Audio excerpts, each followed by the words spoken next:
Magandang araw Pilipinas, narito na ang lagay ng panahon ngayong araw. Ang bagyong Qiapo ay patuloy ng kumikilos pakanlurang hilagang kanluran sa Philippine Sea habang unti-unting lumalakas ito. Signal number 1 nakataas na sa malaking bahagi ng Northern Luzon habang hindi inaalis ang posibilidad na umabot sa signal number 2 hanggang signal number 3 sa lugar ng Batanes at Babuyan Island kung lalo pang lalakas ang bagyo.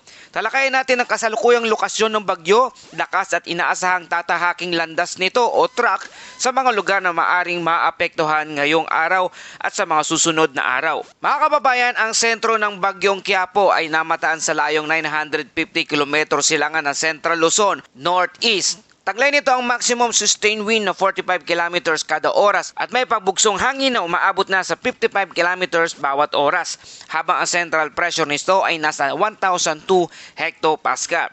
At patuloy itong kumikilos pa west-northwestward o pakanlurang hilagang kanluran sa bilis na 20 km kada oras.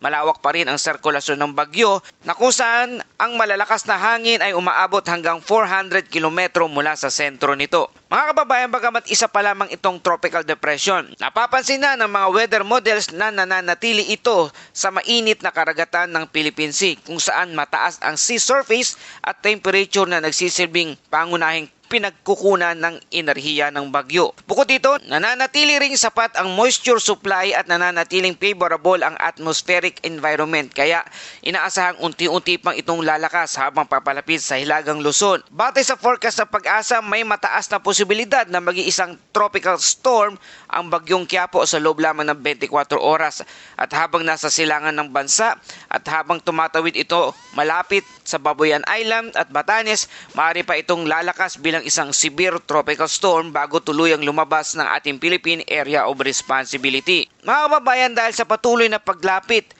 ng bagyo, nakataas na ang tropical cyclone wind signal number 1 sa mga sumusunod na lugar. Signal number 1 sa lugar ng Batanes, buong Cagayan, kabilang ang Babuyan Island, Isabela, Apayao, Abra, Kalinga, silangan ng gitnang bahagi ng Mountain Province, silangan at gitnang bahagi ng Ifugao, Ilocos Norte, hilagang bahagi ng Ilocos Sur, at hilagang bahagi ng Aurora, kabilang ang Dilasag at Kasiguran, Aurora. Sa mga lugar na ito, inaasahan ang hangin na may lakas na 39 hanggang 61 km kada oras sa loob ng susunod na 36 hours na maaring magdulot ng minimal hanggang minor na pinsala lalo na sa may hinang kabahayan, mga puno at linya ng kuryente. Mga kababayan, hanggang saan nga ba ang posibleng paglakas ng bagyong Qiapo? Alin sa mga lugar sa hilagang Luzon ang may pinakamataas na posibilidad na madaanan ng sentro ng bagyo?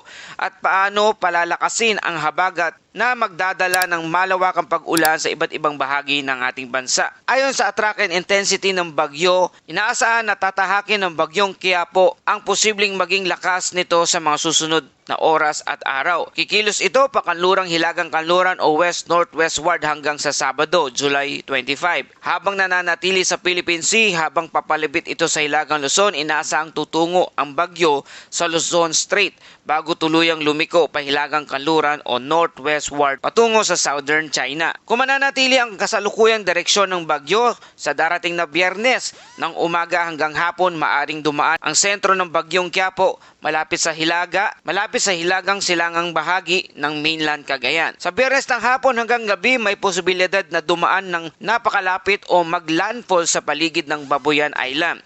At sa Sabado ng umaga hanggang sa tanghali, inaasahang lalabas na ito sa ating Philippine Area of Responsibility o PAR habang kumikilos patungo sa southern China.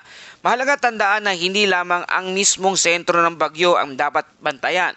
Kahit ang mga lugar na nasa labas ng forecast track ay maaari pa ring makaranas ng malalakas na pag-ulan, malalakas na hangin at pabugso-bugsong panahon dahil sa lawak ng sirkulasyon ng bagyo at sa pinalalakas nitong southwest monsoon o habagat. Mga kababayan, habang ang bagyo ay nasa ibabaw pa rin ng mainit na tubig ng Philippine Sea, inaasahang unti-unting lalakas ang bagyo. Batay sa forecast, sa susunod na 24 oras, maaari itong maging isang tropical storm habang dumaraan naman sa malapit na Babuyan Island at sa Batanes, maaari pa itong lumakas bilang isang severe tropical storm kung mananatiling favorable ang kondisyon ng karagatan at atmosphere. Kapag nangyari ito, posible ring lumakas ang epekto ng hangin sa extreme northern Luzon ayon sa Pag-asa. Signal number 2 ang pinakamataas na inasang maitaas habang dumaraan ang bagyong Quiapo. Gayunpaman, hindi pa rin inaalis ang posibilidad ng signal number 3, lalo na kung mas mabilis ang paglakas ng bagyo habang tinatahak nito ang Batanes at Babuyan Island. Pagkatapos itong makalapit o tumawid sa extreme northern Luzon, kikilos ang bagyo patungo sa southern China kung saan unti-unti itong hihina habang tumatama sa kalupaan. Bukod sa mismong bagyo, isa sa pinakamalaking dapat bantayan ay ang southwest monsoon. Habang lumalakas ang paglapit ng bagyong Quiapo, lalo nitong hihigupin ang napakaraming moisture mula sa West Philippine Sea. Ito ang dahilan kung bakit kahit malayo pa ang sentro ng bagyo sa malaking bahagi ng bansa, nakakaranas na ng pag-ulan at malalakas na pagbugso ng hangin. Dahil dito, hindi lamang hilagang Luzon ang maapektuhan. Posible rin makakaranas ng malalakas sa pag-ulan at iba't ibang bahagi ng Visayas at Mindanao kahit hindi direktang dadaan ang sentro ng bagyo. Sa mga susunod na araw, inaasang lalawak pa ang sakop ng bagyo at ng habagat. Mararanasan ng malalakas na hangin hanggang gale force na bugso ng hangin ngayong araw sa lugar ng karamihan ng Mindanao, Siquijor, Bohol, Southern Leyte. Bukas naman, halos buong Pilipinas makakaranas ng malalakas sa pag-ulan. Sa Sabado, July 25, karamihan ng Luzon, malaking bahagi ng Visayas, Zamboanga Peninsula, Misamis Occidental, Camiguin, Dinagat Island, Davao Oriental. At sa mga lugar na ito, asahan ang pagbugso-bugsong hangin lalo na sa mga baybayin, kabundukan at matataas na lugar. Maaari magkaroon ng mga natutumbang puno, sirang linya ng kuryente at mapanganib na kondisyon para sa maliliit na sasakyang pandagat. Mga kababayan, ang malawak ng sirkulasyon ng Quiapo at ang pinalakas nitong habagat ang pangunahing dahilan ng inaasahang pag-ulan sa maraming lugar sa bansa. Hindi lamang ang mga lugar na malapit sa forecast track ng bagyo ang dapat mag-ingat, maging ang mga nasa kanlurang bahagi ng Luzon, Visayas at ang ilang bahagi ng Mindanao ay maaring makaranas ng pag-ulan dahil sa habagat. Sa extreme northern Luzon, posible ang mga pag-ulan na dulot ng rain bands ng bagyo. Mararanasan ang malakas na buhos ng ulan na aabot sa 100 to 200 millimeters ng buhos na ulan sa lugar ng Cagayan at Apayao. 50 to 100 millimeters naman na buhos ng ulan sa lugar ng Batanes, Isabela, Kalinga, Abra at Ilocos Norte sa darating na Sabado. 100 to 200 millimeters din na buhos ng ulan sa lugar ng Apayao, Ilocos Norte at Ilocos Sur, habang 150 to 100 millimeters naman na buhos ng ulan sa Cagayan, Batanes, Abra, Kalinga, Mountain Province, Ifugao, Benguet at La Union. Habang heavy rainfall outlook due to southwest monsoon o hanging habagat ngayong araw, moderate to heavy rains, 50 to 100 millimeters na buhos ng ulan sa Negros Oriental, Zamboanga del Norte, Zamboanga Sibugay, Zamboanga del Sur, Lanao del Norte, Lanao del Sur, Maguindanao del Norte, Sultan Kudarat at Sarangani. Habang bukas naman, moderate to heavy rain, 50 to 100 millimeters na buhos ng ulan sa Antique, Negros Occidental at Negros Oriental. Habang sa darating na Sabado, July 25, moderate to heavy rain, 50 to 100 millimeters na buhos ng ulan sa lugar ng Occidental Mindoro at Antique. Samantala sa kanlurang bahagi ng bansa, maaaring makaranas ng panakanakang paglakas ng pag-ulan at bunsod ng hanging habagat.